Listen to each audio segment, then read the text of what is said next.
जी अस्सलाम वालेकुम, आप देख रहे हैं हमारा यूट्यूब चैनल और मैं हूं असद। पाकिस्तान तहरीक इंसाफ एक बार फिर उभर कर सामने आने वाली है। इमरान खान की जानिब से अपनी कौम के नाम पैगाम सामने आ गया कि तहरीक इंसाफ के कारकुनान मुत्तहिद हो जाएं और ये जो उन्होंने हकीकी आज़ादी की जद्दोजहद शुरू की हुई है इसको जारी रखें। इसके अलावा अगर हम बात करें तो अली बिन गंडापुर ने वज़ीर आज़म पाकिस्तान शहबाज शरीफ को भी खत लिख दिया कि तहरीक इंसाफ के उन कारकुनान जिनको गिरफ्तार किया गया था 26 नवंबर को इस्लामाबाद में, उनको रहा किया जाए। और अब इमरान खान के जो मुकदमात हैं उनमें भी कुछ अहम पेशरफ्त हुई है और वफाकी दारुल हुकूमत में इमरान खान पर मज़ीद नए 14 मुकदमात दर्ज कर दिए गए हैं। तो आज की वीडियो में उस पर बात करेंगे और तहरीक इंसाफ के हवाले से कुछ अहम अपडेट है वो भी आज की वीडियो में आपके साथ शेयर करूँगा। तो वीडियो की तफसीलात में बढ़ने से पहले अगर आप हमारे चैनल पर नए हैं तो इसको सब्सक्राइब कर लें ताकि आप तक चैनल की वीडियोज़ का नोटिफिकेशन आता रहे। 26 नवंबर के तहरीक इंसाफ के एहतजाज के बाद तहरीक इंसाफ में अंदरूनी सतह पर काफ़ी इख्तिलाफात पैदा हो गए थे। तहरीक इंसाफ के लीडर से उनमें भी काफ़ी इख्तिलाफ पैदा हुआ है और जो तहरीक इंसाफ के कारकुनान थे,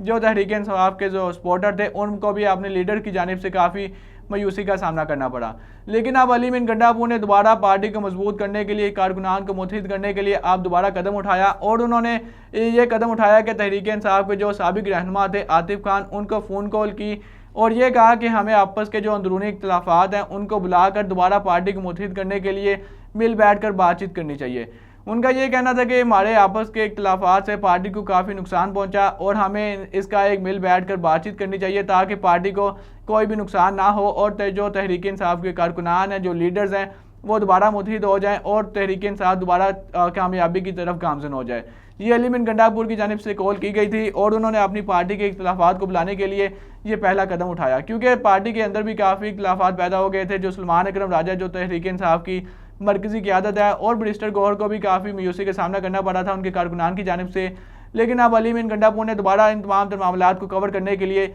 ये कदम उठाया। और जैसा कि मैंने आपको वीडियो के आगाज़ में बताया कि अब अली बिन गंडापुर ने वज़ीर आज़म पाकिस्तान शहबाज शरीफ को ये खत लिखा कि जिन कारकुनान को इस्लामाबाद में गिरफ्तार किया गया था उनके हवाले से उनको ये तशवीश है कि उनमें काफ़ी ज़्यादा तादाद में मजदूर है, क्योंकि वो एक पुरअमन तरीके से एहतजाज करने आए थे और उनको गैर मुनसिफाना तरीके से उनको नाहक उनको गिरफ्तार किया गया है। इसके अलावा इमरान खान पर वफाकी दारुल हुकूमत में मज़ीद नए 14 मुकदमात दर्ज कर दिए गए थे। जैसा कि अगर हम देखें तो इमरान खान पर तकरीबन 62 मुकदमात पहले ही इस्लामाबाद में दर्ज थे और अब नए मज़ीद 14 मुकदमात दर्ज कर दिए गए हैं और ये कुल मिलाकर 76 मुकदमात सिर्फ वफाकी दारुल हुकूमत में इमरान खान पर दर्ज है। इसके अलावा पाकिस्तान के दीगर सूबों में भी उन पर मुकदमात दर्ज किए गए थे जो उन्होंने 24 नवंबर की फाइनल लॉन्ग मार्च की कॉल दी थी उस हवाले से, और जो पूरे मुकदमात हैं उनकी गिरफ्तारी भी डाल दी गई है।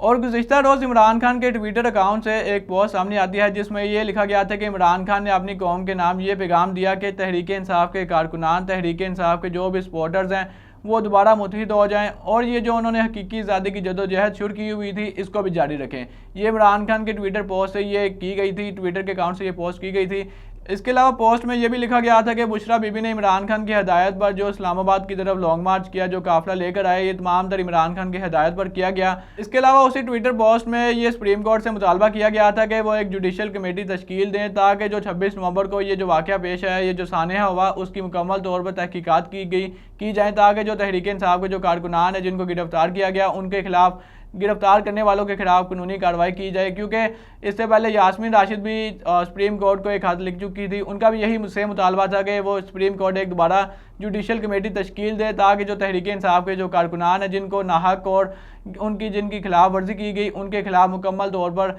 कानूनी कार्रवाई की जाए। इसके अलावा आपको बताता चलूँ बुशरा बीबी के हवाले से, बुशरा बीबी के अब तोशाखाना केस 2 में दोबारा वारंट गिरफ्तारी जारी कर दिए गए हैं और अब उनको किसी भी वक्त गिरफ्तार किया जा सकता है। तो दोस्तों ये थी तहरीक इंसाफ के हवाले से कुछ अहम अपडेट। उम्मीद करता हूं आपको वीडियो पसंद आई होगी। अगर आप इस पर अपनी कोई राय देना चाहते हैं तो कमेंट सेक्शन का ऑप्शन आपके पास मौजूद है, वहां पर अपनी कीमती राय से आगाह कीजिएगा और अपने मेज़बान को दीजिएगा इजाज़त। अल्लाह निगहबान।